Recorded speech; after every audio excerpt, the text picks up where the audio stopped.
Compré esa casa confiando en mis propios hijos. Me dijeron que la operación iba a salir cara, pero que era la mejor oportunidad del vecindario. Me dijeron que ya habían negociado todo con el corredor, que se habían encargado de cada detalle para que yo no tuviera que preocuparme por nada. Yo les creí. El día que fui a revisar por última vez la casa antes de la firma definitiva, el antiguo dueño me llamó discretamente a un lado. Esperó a que mis hijos se alejaran unos pasos, y entonces me susurró algo que me dejó completamente paralizado.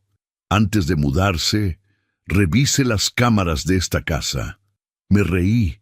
Pensé que estaba exagerando, que era un hombre mayor con demasiada desconfianza, que esas cosas no pasan entre padres e hijos. Hasta que llegué a casa esa noche, conecté el viejo disco duro que él puso en mis manos y vi quién estaba realmente negociando esa casa, cuando yo no estaba presente. En ese momento entendí una cosa que nunca quise aceptar. Entendí que aquella casa no solo me interesaba a mí. Había otros planes alrededor de ella, y ninguno era para protegerme. Antes de continuar, suscríbanse al canal y díganos en los comentarios desde dónde nos están escuchando. Mi nombre es Jorge Santillán, tengo 72 años y pasé 50 años trabajando para no depender de nadie. Eso lo supe desde joven. Mi padre me lo enseñó con el ejemplo en silencio, sin grandes discursos. Un hombre que cumple con su familia no necesita aplausos, solo necesita constancia. Y yo fui constante. Trabajé en Monterrey desde los 22 años, con algunos cambios de etapa, pero siempre dentro del mismo oficio y la misma disciplina de trabajo. Empecé cargando materiales en una ferretería del centro, subí a encargado de almacén y con los años terminé administrando una distribuidora de materiales de construcción que no era mía, pero que yo manejaba como si lo fuera. 50 años de puntualidad, de cuentas cuadradas, de no robarle ni un peso al patrón. Eso fue lo que me dejó la vida laboral, un historial limpio y una cantidad de dinero ahorrado que, honestamente, me costó trabajo creer cuando la vi escrita en el papel. Mi esposa Graciela murió hace 6 años. Cáncer, rápido y cruel, como siempre es. Con ella se fue la mitad de la casa, la mitad del ruido, la mitad del sentido de muchas cosas.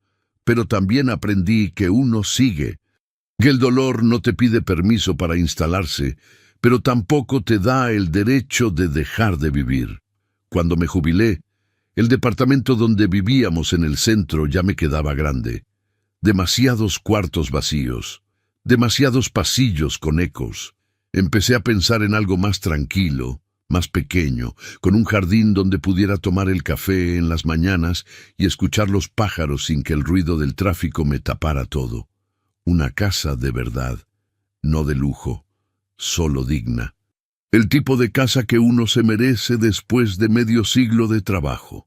Hablé con mis hijos. Alejandro tiene 45 años, el mayor. Siempre fue el más listo de los dos, o al menos eso creíamos todos. Estudió administración de empresas, trabajó en varios despachos y con los años se volvió muy bueno para negociar, muy seguro de sí mismo. A veces demasiado, pero yo lo veía como una virtud, un hombre que sabe lo que quiere y sabe cómo conseguirlo. Eso en la familia Santillán era motivo de orgullo. Diego tiene 41, distinto a su hermano en casi todo. Más callado, más nervioso, con menos suerte en los negocios. Tuvo una tienda que no funcionó, luego una franquicia que se fue a pique, y en los últimos años yo sabía, sin que me lo dijera directamente, que andaba con deudas. No me lo confesaba, pero un padre conoce a sus hijos aunque ellos crean que no. Conoce el tono de voz cuando algo pesa. Conoce la mirada cuando hay vergüenza detrás. Alejandro y Diego vivían en Monterrey. Mi hija, Marcela, vivía en Ciudad de México con mi nieta Sofía. Por la distancia, quienes más podían ayudarme con la búsqueda de la casa eran ellos dos. Los llamé a los dos una tarde de martes. Les dije que había tomado una decisión. que quería comprar una casa en una colonia tranquila, con buenas calles, cerca de ellos, que tenía ahorrado lo suficiente, que no necesitaba crédito ni préstamo, que lo único que les pedía era ayuda para encontrar el lugar correcto y hablar con el corredor, porque yo de esas negociaciones modernas entiendo poco. Alejandro se emocionó más de lo que esperaba. Me dijo que él se encargaba, que tenía contactos, que iba a encontrar la mejor opción del mercado. Diego asintió desde el sillón, más serio, pero asintió. En menos de 2 semanas, Alejandro me llamó. «Papá, encontramos algo increíble. Una colonia tranquila en la zona poniente de Monterrey. Una zona residencial sencilla pero bien ubicada. Casa de 2 plantas, 3 recámaras, jardín, cochera, cuarto de servicio. El vecindario es tranquilo, gente buena, cerca del mercado y del parque. El dueño es un ingeniero que se va a vivir con su hija a Guadalajara. Ya hablé con el corredor». «¿Cuánto piden?», pregunté. Hubo una pausa breve, apenas 1 segundo. «Entre el precio, los gastos, la comisión y los trámites, te vas a ir a unos 5 millones de pesos, papá. Para esa zona y ese tamaño sigue siendo una buena operación. 5 millones era una cantidad importante. Yo podía cubrirla si la operación realmente lo valía, pero todavía faltaban la firma definitiva y los pagos mayores. Y si mi hijo, que sabe de negocios, me decía que era un precio justo, yo no tenía razón para dudar. ¿Ya hablaron con el dueño directamente?» «Sí. El corredor intermedió todo. Ya está acordado. Solo falta que tú des el visto bueno y firmemos». Fui a ver la casa ese mismo fin de semana. Me gustó desde que bajé del carro. Las paredes eran blancas y altas. El jardín tenía árboles grandes que daban sombra, y la cocina olía a madera vieja y limpia. Caminé por cada cuarto, imaginando dónde pondría las cosas, dónde quedaría el sillón de Graciela, dónde pondría la mesa donde mi nieta Sofía haría la tarea cuando viniera a visitarme. Salí de ahí convencido. Le dije que sí a Alejandro esa misma tarde, y él me respondió con una sonrisa tranquila, de las que dan confianza. «Hiciste bien, papá. Vas a estar muy bien ahí». Yo le creí, porque para eso están los hijos, pensé.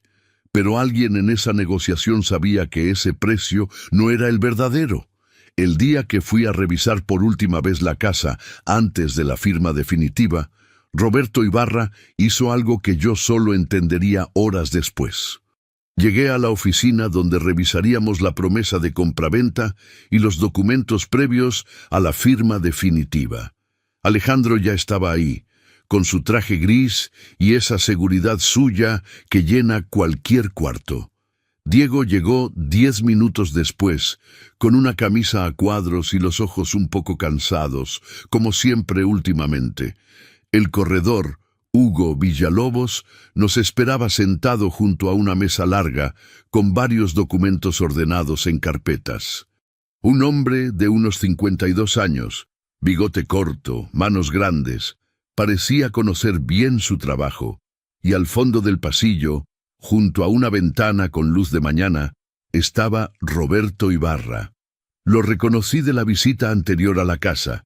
66 años, complexión delgada, cabello completamente blanco peinado hacia un lado. Tenía los modales de alguien que ha pasado mucho tiempo resolviendo problemas técnicos. Preciso, pausado, sin movimientos de más.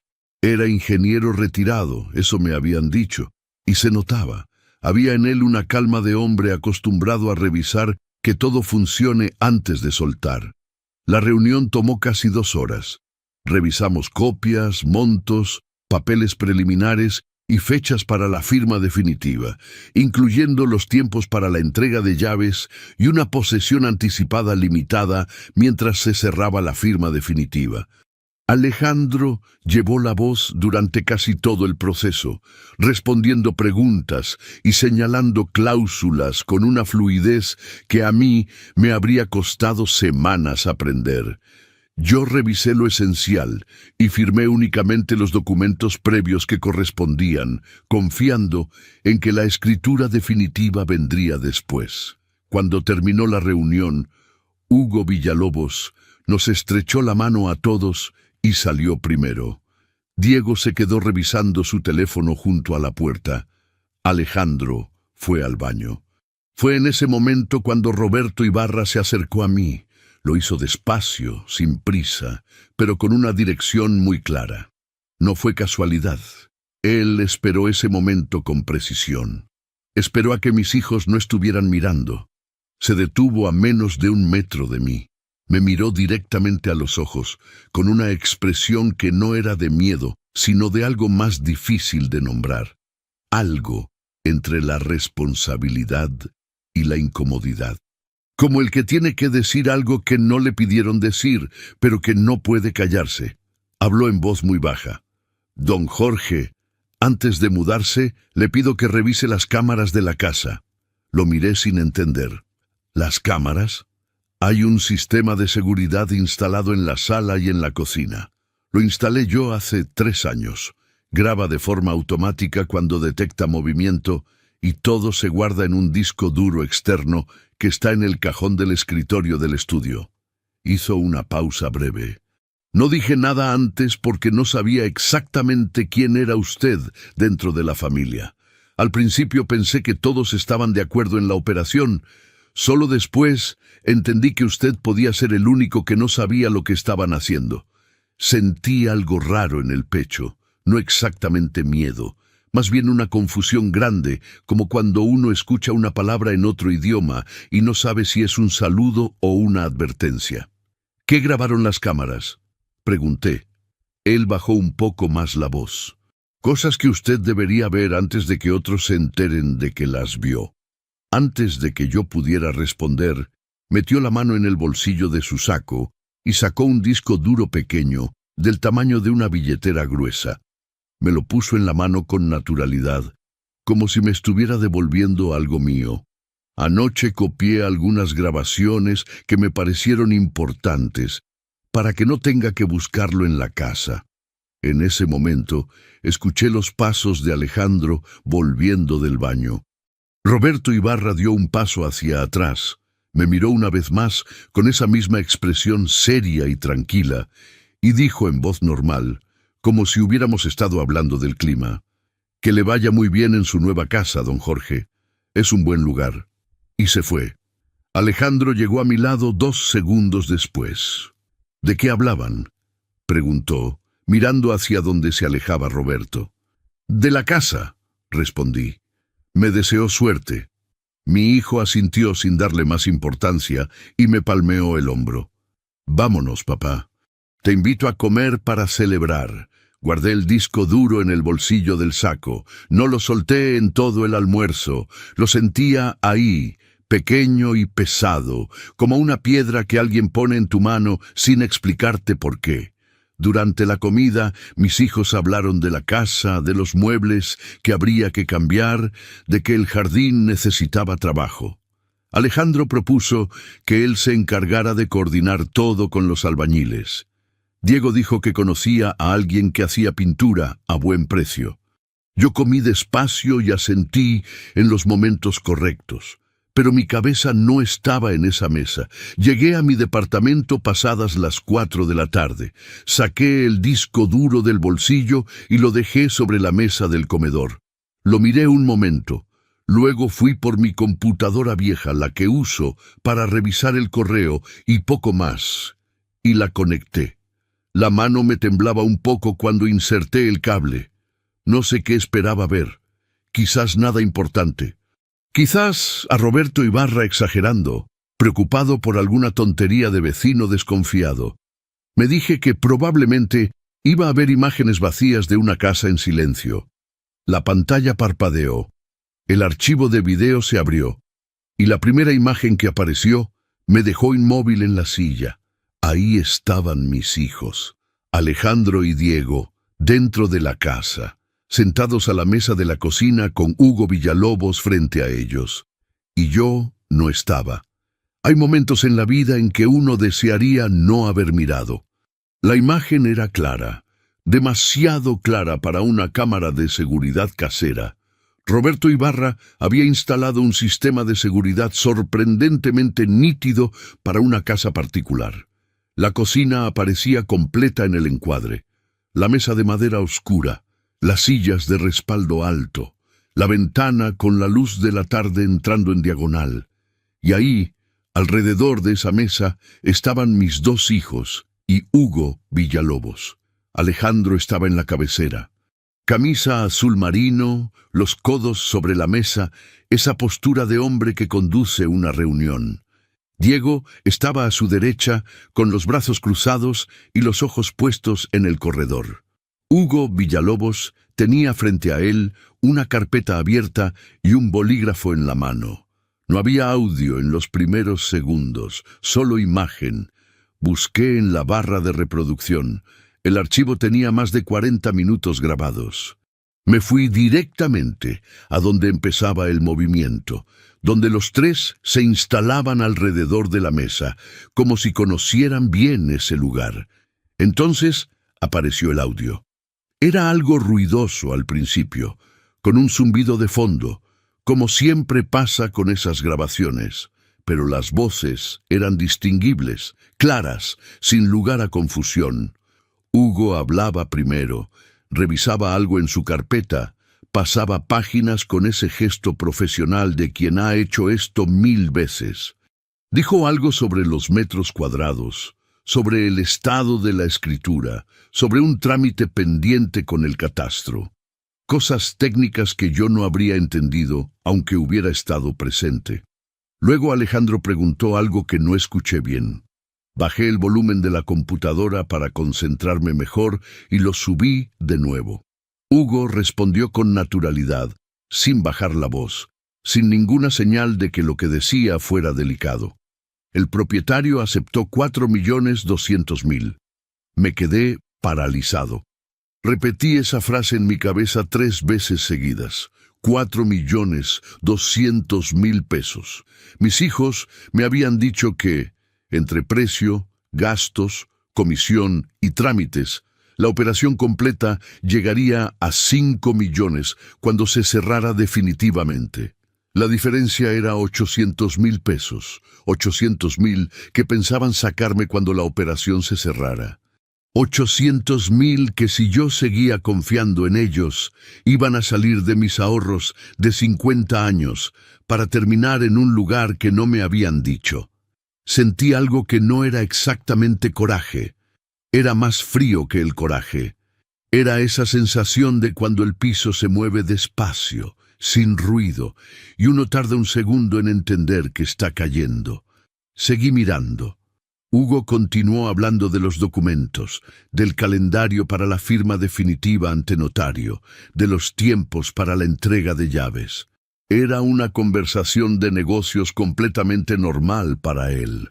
Un corredor que hace su trabajo, presenta sus números, coordina los tiempos. Alejandro escuchaba con atención. Hacía preguntas precisas. Cada tanto tomaba nota en un papel que tenía a su lado. Diego seguía callado, con esa expresión suya de quien observa sin comprometerse del todo.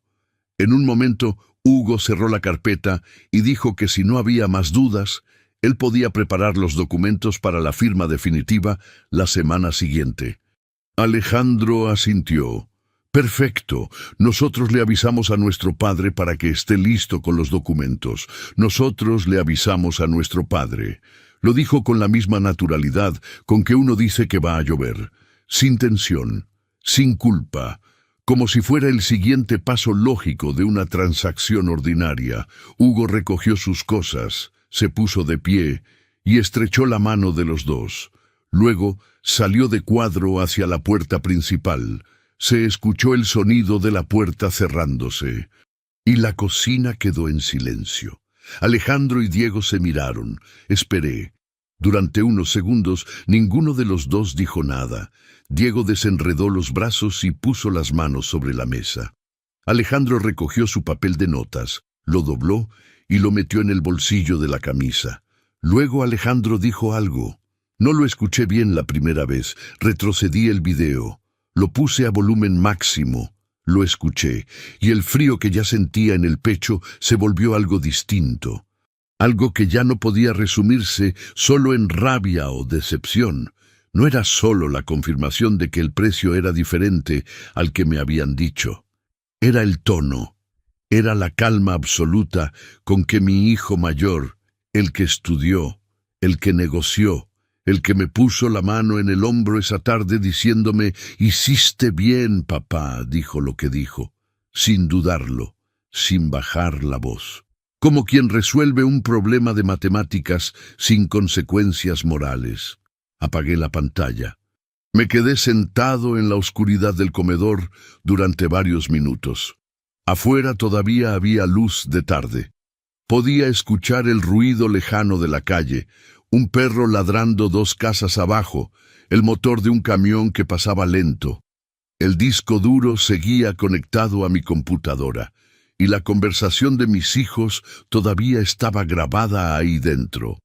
Volví a encender la pantalla, porque necesitaba escucharlo de nuevo para creerlo, y porque la conversación no terminaba donde yo la había pausado.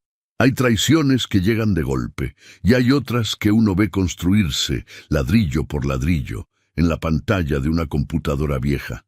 Retrocedí el video hasta el momento exacto en que la puerta se cerraba detrás de Hugo Villalobos. La cocina quedaba en silencio por unos segundos. Diego miraba la mesa. Alejandro doblaba su papel de notas con esa parsimonia suya, ese gesto de hombre que nunca tiene prisa porque siempre tiene todo calculado. Luego levantaba la vista hacia su hermano y había algo en esa mirada que yo nunca le había visto. O quizás sí lo había visto, y nunca había querido interpretarlo correctamente. Era satisfacción. No alegría, no alivio. Era satisfacción fría, la de quien ve que las piezas encajan exactamente donde las puso. Hablaban con una confianza absoluta, como si dieran por hecho que el sistema ya no funcionaba o que nadie iba a revisar jamás aquellas grabaciones. Diego fue el primero en hablar. «Entonces, ¿sí quedó en 4-2? 4.200.000, confirmó Alejandro. Roberto aceptó sin problema. Lleva meses queriendo cerrar esto para irse a Guadalajara. No iba a ponerse difícil. Diego tardó unos segundos antes de asentir. Luego preguntó algo que yo no esperaba escuchar con esa naturalidad, con esa voz de quien pregunta por el horario del autobús. «¿Y qué le vamos a decir a papá?» Alejandro no dudó ni medio segundo. «Le diremos que cuesta 5 millones». El silencio que siguió duró apenas 3 segundos, pero yo lo sentí como si fuera mucho más largo, como si el tiempo se hubiera espesado alrededor de esa frase y no quisiera seguir moviéndose. Diego frunció el ceño ligeramente. No era la expresión de alguien que rechaza la idea, era la expresión de alguien que está calculando si el riesgo es manejable. ¿Y si el corredor dice algo? Hugo no va a decir nada, respondió Alejandro. Él solo intermedió la operación y cobra su comisión del vendedor. El precio final que yo le diga a papá no pasa por él. Nosotros acomodamos esa diferencia dentro de los gastos que él no va a revisar. Pero papá puede preguntar, papá confía en nosotros. Alejandro lo dijo sin crueldad, solo como un dato, como una variable dentro de una ecuación. Siempre ha confiado en nosotros. No va a contratar a nadie para verificar el precio. No sabe cómo funciona el mercado aquí. Para él, 5 millones es una cifra creíble porque incluye gastos, trámites y comisiones. No va a cuestionarlo. Diego miró hacia la ventana un momento. Afuera había una tarde tranquila, con ese cielo naranja de Monterrey que a mí siempre me ha gustado. Luego volvió a mirar a su hermano. ¿Y la diferencia? Alejandro respondió con una calma que todavía me cuesta describir sin que el pecho se me apriete. 800.000 los dividimos, lo dijo así, sin rodeos, sin bajar la voz. 400.000 pesos para cada uno, 800.000 pesos de mis ahorros, de mi jubilación, de 50 años de madrugar, de no gastar en lo que no era necesario, de guardar con disciplina para tener algo que dejar. Diego tardó unos segundos en responder.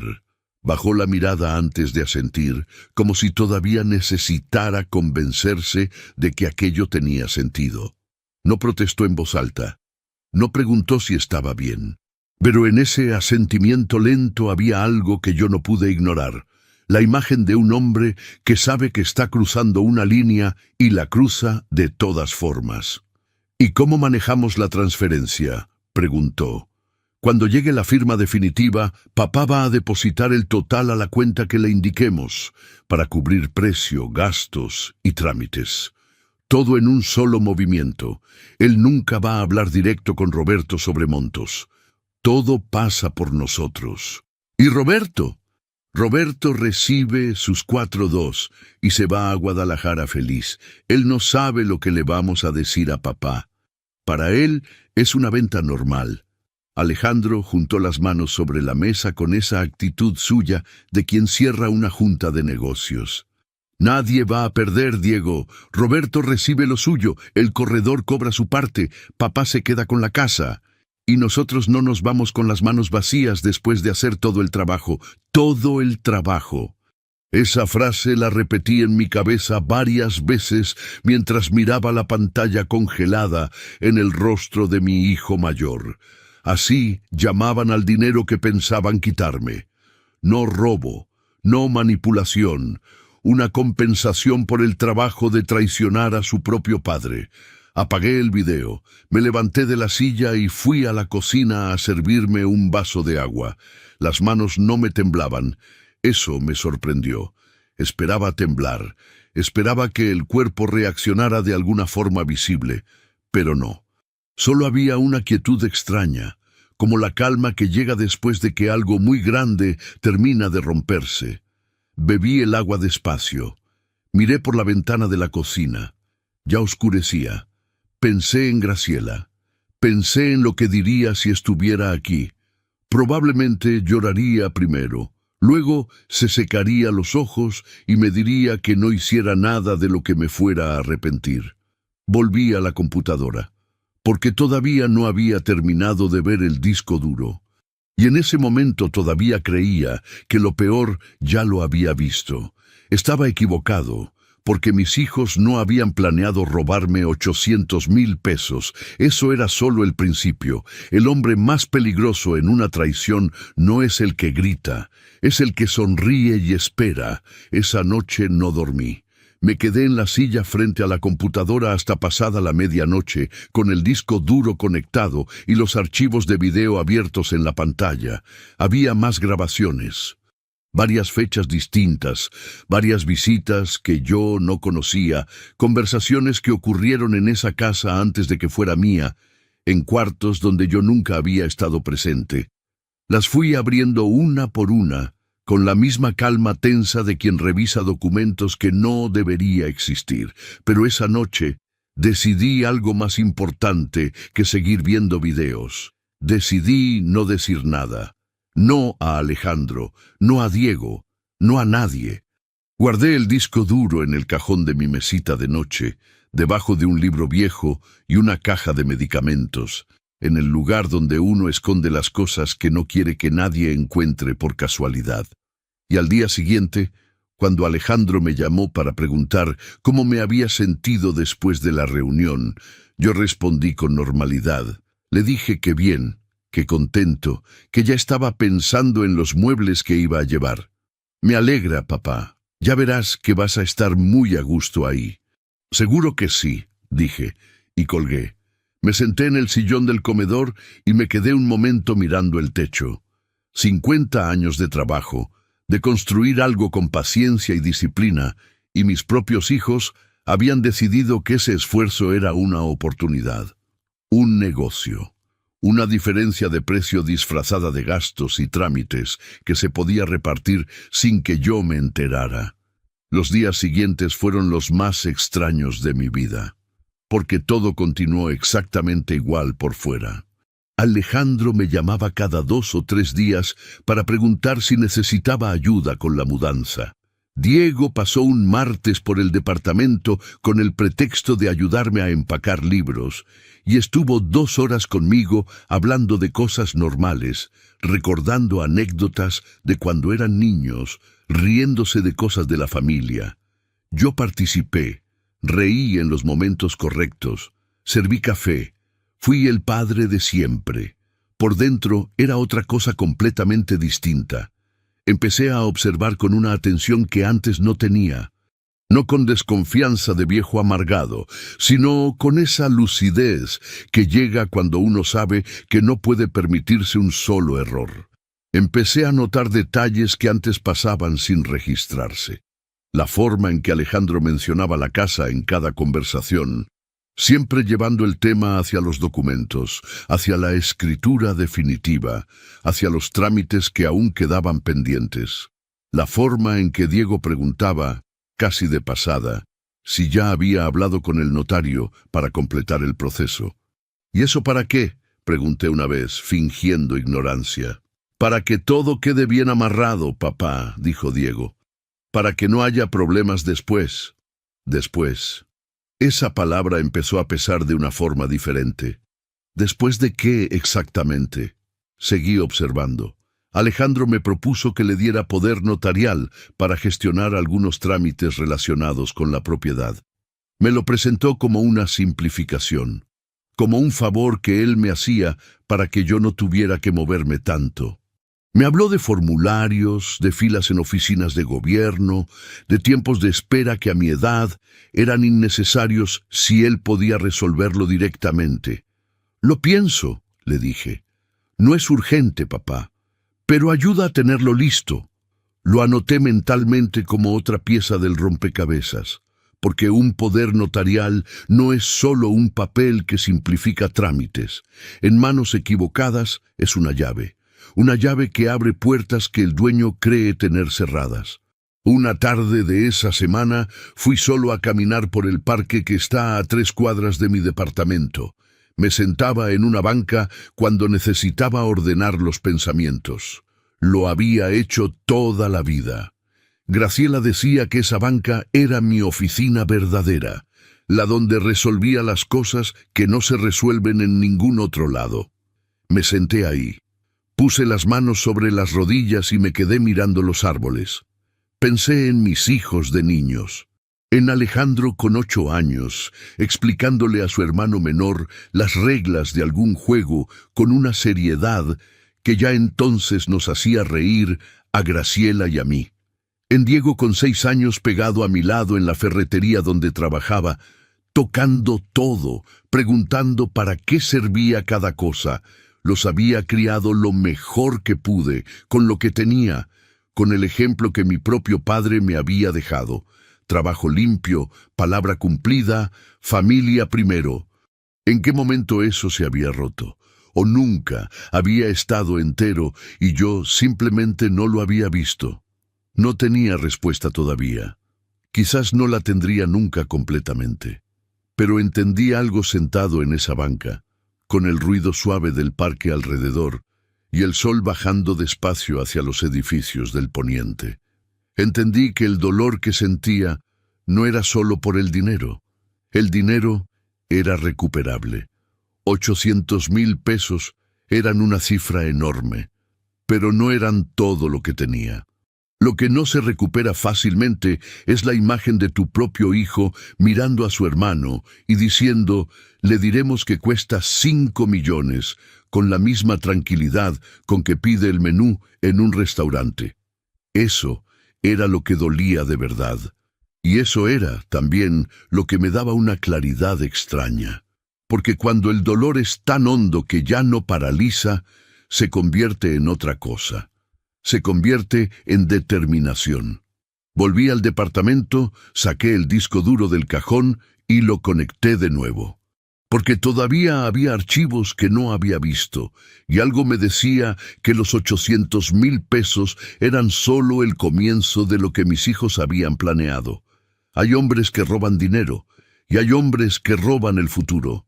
Mis hijos habían decidido ser los dos. El archivo estaba fechado 3 semanas antes de los documentos previos que yo había firmado, cuando mis hijos empezaban a hablar de la casa sin saber que todo quedaría grabado. Una tarde de miércoles, según el registro del sistema. La luz que entraba por la ventana de la cocina era la de las 4 o 5 de la tarde, esa luz dorada y horizontal que en Monterrey dura poco antes de volverse naranja y desaparecer. En la grabación solo estaban Alejandro y Diego, sin Hugo Villalobos, sin nadie más. Solo los 2 hermanos, sentados a la misma mesa de madera oscura, donde después terminarían planeando cómo sacarme 800,000 pesos. Esta vez, la conversación era distinta, más lenta, más cuidadosa, como si estuvieran construyendo algo que requería más atención que un simple ajuste de precio. Alejandro hablaba primero. Tenía una hoja en la mano, manuscrita, con anotaciones que yo no podía leer desde el ángulo de la cámara. La revisaba mientras hablaba, como consultando un guión que él mismo había preparado. Cuando papá ya esté instalado en la casa, dijo, va a necesitar ayuda con los trámites. Ya lo conocemos. No le gustan las oficinas, no entiende bien los procesos digitales y con la edad eso solo va a empeorar. Diego escuchaba con los brazos cruzados. Y vamos a estar ahí para ayudarle. Como siempre. Alejandro dobló ligeramente la hoja. El poder notarial es el primer paso. Una vez que lo tengamos, podemos gestionar cualquier documento relacionado con la propiedad sin que él tenga que moverse. Diego frunció el ceño apenas. ¿Para qué necesitamos gestionar documentos de su propiedad? Alejandro lo miró con esa paciencia suya de quien explica algo a alguien que todavía no llega al mismo punto. Porque la casa va a ser nuestra eventualmente, Diego. La cuestión es cuándo y en qué condiciones. Hizo una pausa breve antes de continuar. Cuando papá ya no pueda encargarse de la casa, tarde o temprano va a terminar en nuestras manos. Lo dijo con la misma naturalidad con que había dicho todo lo demás. Sin crueldad explícita, sin ningún gesto que delatara conciencia de lo que significaban esas palabras. Era una declaración de intenciones tan calmada, tan ordenada, que durante un momento yo no pude procesar que estaba hablando de mí, de mi casa, de mi jubilación, de lo que había construido en 50 años. Diego no respondió de inmediato. Miró la mesa, luego miró a su hermano. ¿Cuánto tiempo crees que...? No lo sé. Podría ser 5 años, podría ser 10. Alejandro se encogió de hombros con una ligereza que me resultó insoportable. Pero si el poder notarial ya está firmado y la relación con el notario es la correcta, cuando llegue el momento podemos gestionar todo sin que papá tenga que moverse. Los trámites de la propiedad pasan por nosotros. ¿Y Sofía? Preguntó Diego. Sofía, mi nieta, la hija de mi hija, Marcela, que vive en Ciudad de México y viene a verme siempre que puede. 8 años, los ojos de su abuela Graciela y la costumbre de llamarme todos los domingos por la tarde solo para contarme qué había soñado esa semana. Alejandro respondió sin dudar. Sofía es menor y Marcela vive lejos. Si papá nunca hace un testamento formal, la sucesión se complica y los tiempos se alargan. Con nosotros manejando los documentos desde ahora, vamos a tener mucho más control sobre cómo se resuelve todo cuando llegue el momento. Diego tardó unos segundos en responder. Bajó la mirada antes de asentir, como si todavía necesitara convencerse de que aquello tenía sentido. Y ahí estaba, completo. El plan real detrás del plan que yo ya conocía. No era solo robarme 800,000 pesos en una diferencia de precio disfrazada de gastos. Era construir paso a paso una estructura que los dejara a ellos con el control de mi propiedad cuando yo ya no tuviera la capacidad o la energía de defenderla. El poder notarial era la primera pieza. Los trámites gestionados por ellos eran la segunda. El tiempo y mi edad hacían el resto. Habían calculado mi propia vejez como una variable a su favor. Cerré el archivo. Me levanté de la silla y fui al baño. Me miré en el espejo un momento. Cabello blanco, arrugas en la frente, las manos de un hombre que trabajó con ellas toda su vida. El tipo de cara que uno asocia con la tranquilidad merecida, con el descanso ganado, con la última etapa de una vida bien llevada. No me vi viejo en ese espejo. Me vi solo, pero también me vi claro, porque en el momento en que comprendí el plan completo, también comprendí algo que mis hijos no habían considerado en ninguno de sus cálculos. Ellos sabían cómo funcionan los documentos, sabían cómo funcionan los notarios, los poderes, los tiempos, sabían cómo manipular a un padre que confía, pero no sabían que ese padre ya tenía las grabaciones. No sabían que Roberto Ibarra me había puesto en las manos exactamente lo que necesitaba. Y no sabían que yo, antes de jubilarme, había pasado 5 décadas administrando contratos, proveedores, abogados y auditores. Yo sabía muy bien cómo proteger lo que era mío. Solo necesitaba moverme antes de que ellos se dieran cuenta de que el plan había cambiado. Volví al comedor. Abrí el cajón donde guardo la agenda vieja de teléfonos. Busqué un nombre que no había marcado en años. Un abogado. Un hombre serio y discreto que había manejado varios contratos durante mis años de trabajo. Alguien que conocía la ley y sabía cuándo hablar y cuándo no decir nada. Marqué su número, y mientras escuchaba el tono de llamada, sentí por primera vez en días algo que no era dolor, ni coraje, ni confusión. Era la calma fría de quien ya tomó una decisión. Ahora tenía pruebas, y eso cambiaba todo. La venganza verdadera no hace ruido. Llega en silencio, con papeles firmados y testigos presentes.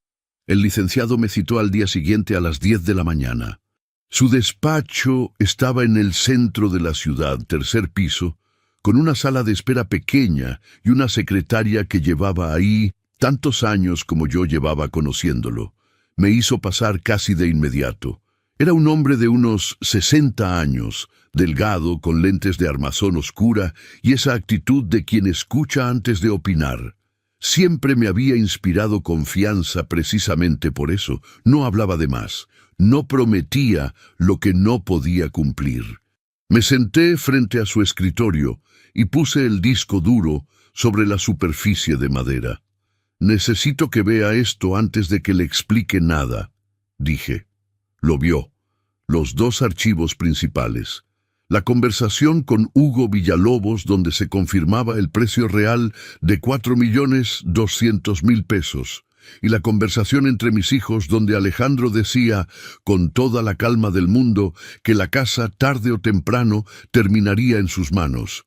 El licenciado no hizo ningún gesto exagerado mientras miraba la pantalla, solo ese silencio concentrado suyo, con los codos sobre el escritorio y los dedos juntos frente a la boca.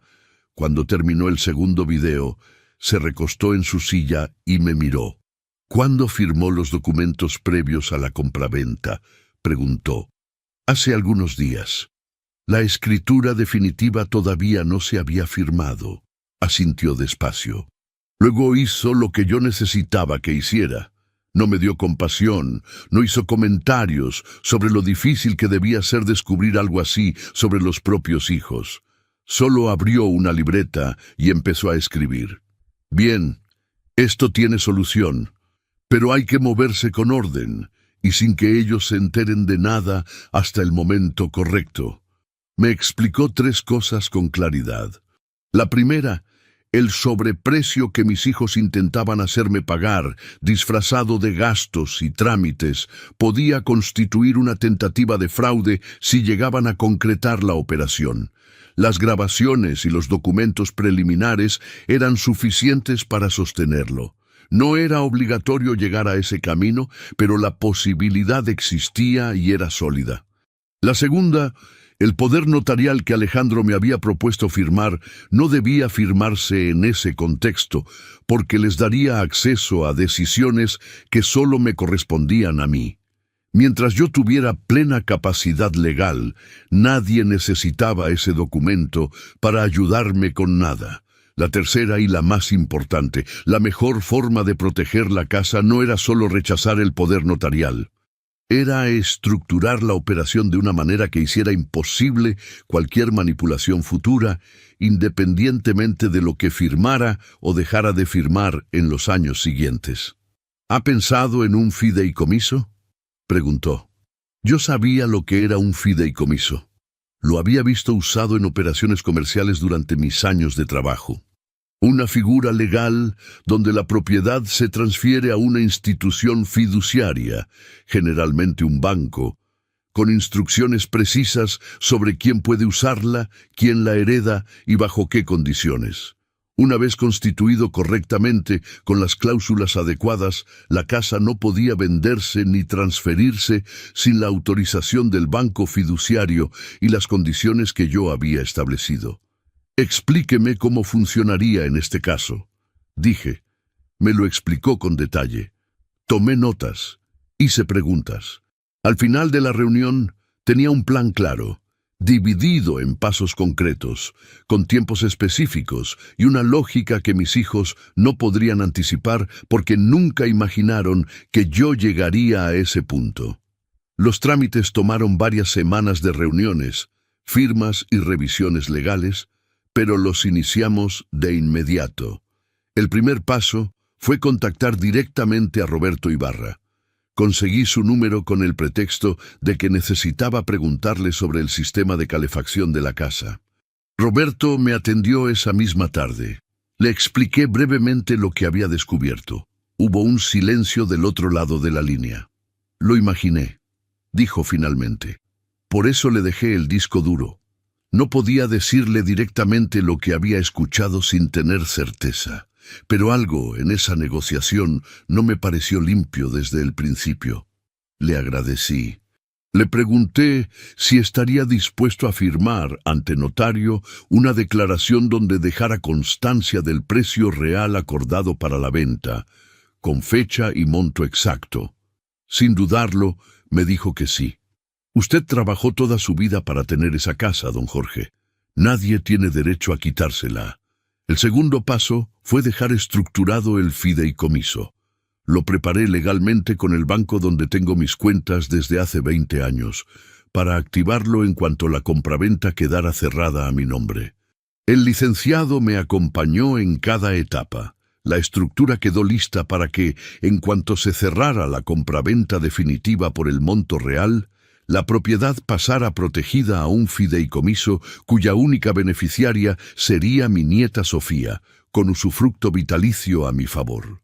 Eso significaba una cosa muy simple y muy poderosa.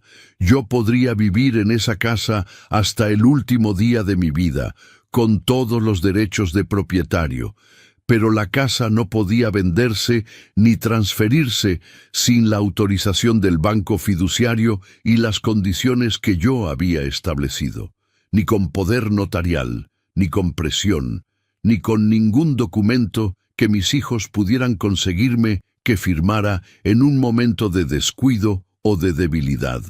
La casa sería de Sofía, y nadie podría cambiar eso. El tercer paso fue guardar todo. Las grabaciones del disco duro copiadas en 3 lugares distintos.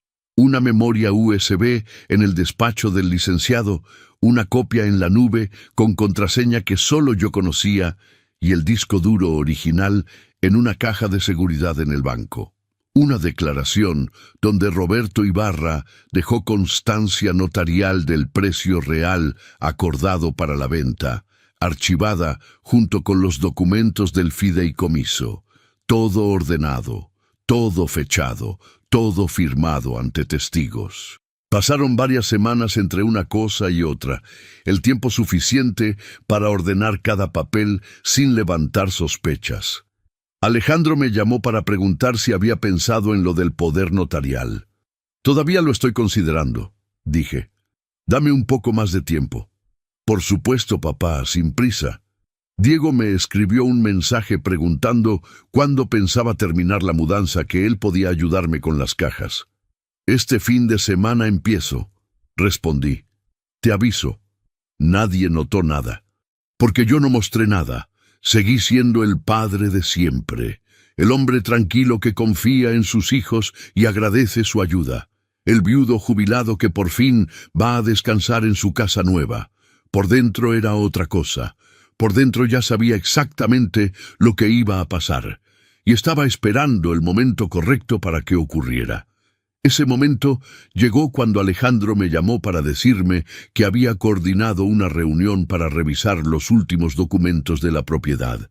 ¿Podemos vernos en la casa nueva el martes a las 6? Preguntó. Diego también va a estar. Queremos asegurarnos de que todo esté en orden para la firma definitiva.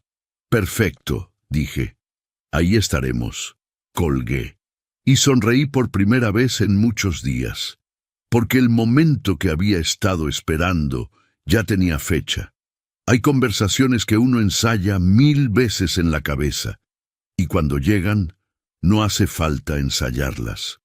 El martes llegó con una tarde limpia y fresca, de esas que Monterrey regala en otoño como si pidiera disculpas por los veranos.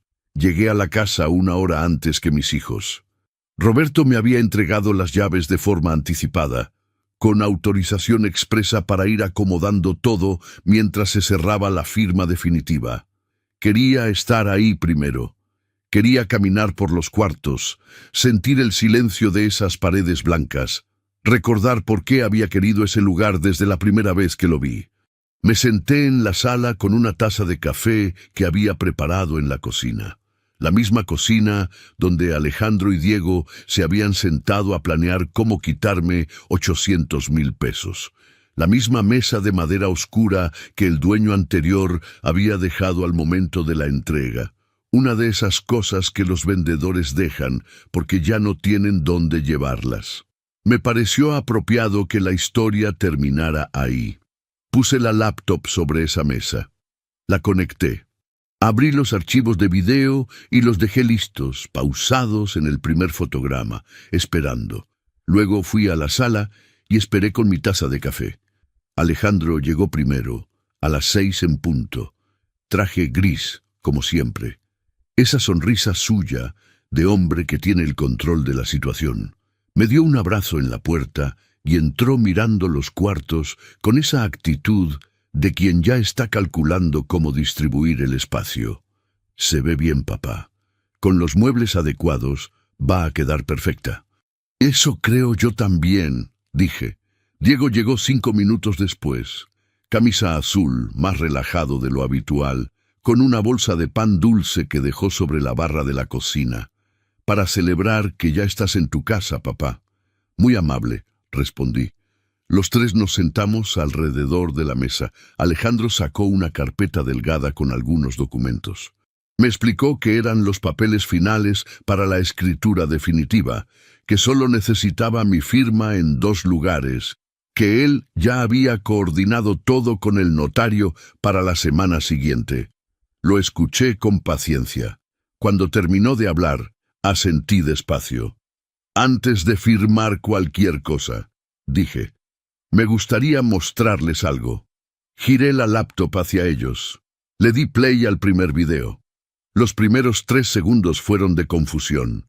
Alejandro frunció el ceño mirando la pantalla sin entender qué estaba viendo.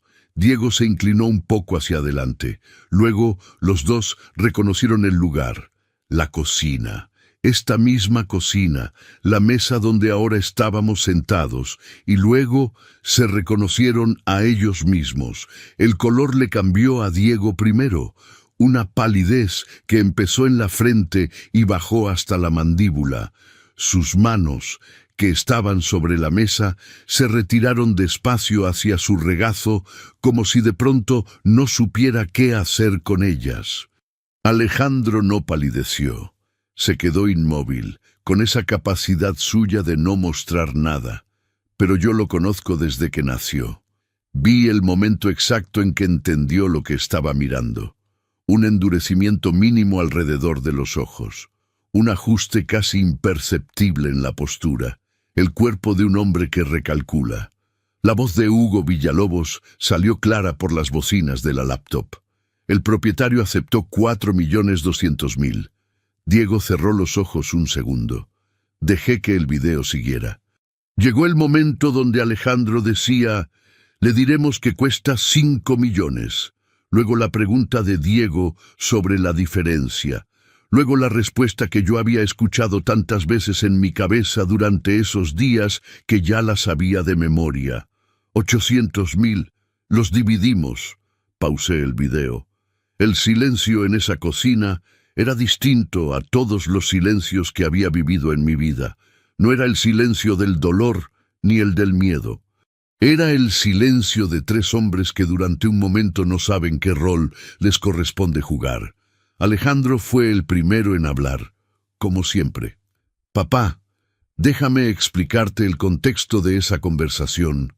No hace falta, dije. Lo dije sin coraje, sin lágrimas, con la misma calma con que él había dicho tantas cosas frente a esa misma cámara sin saber que lo grababan. «Hay otro video», agregué. «¿Quieren verlo?»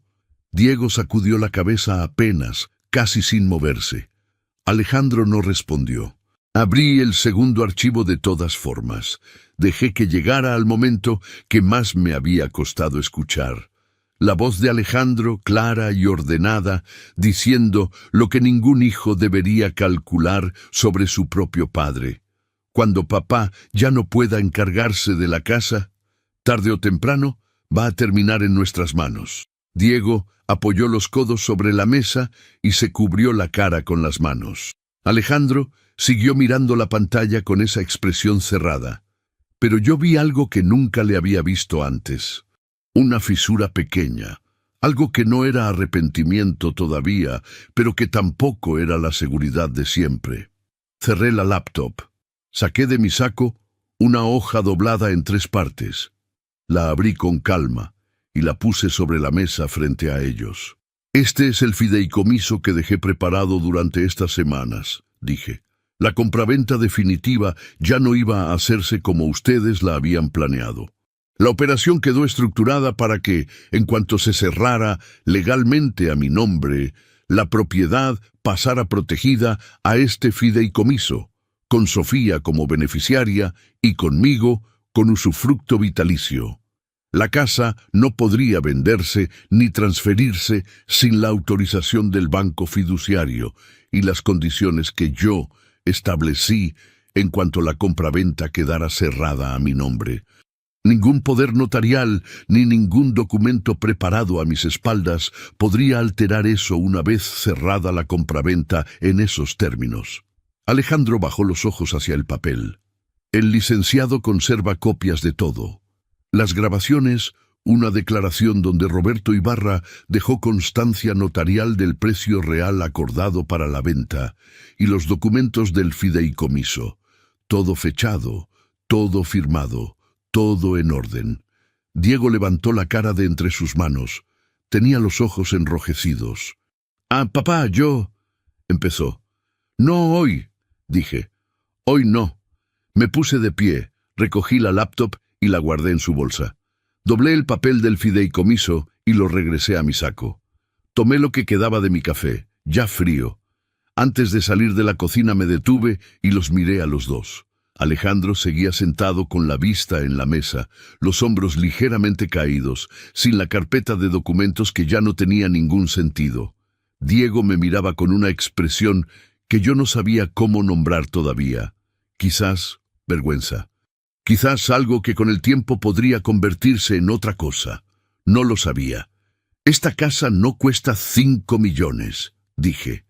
«Cuesta 4.200.000». Hice una pausa breve.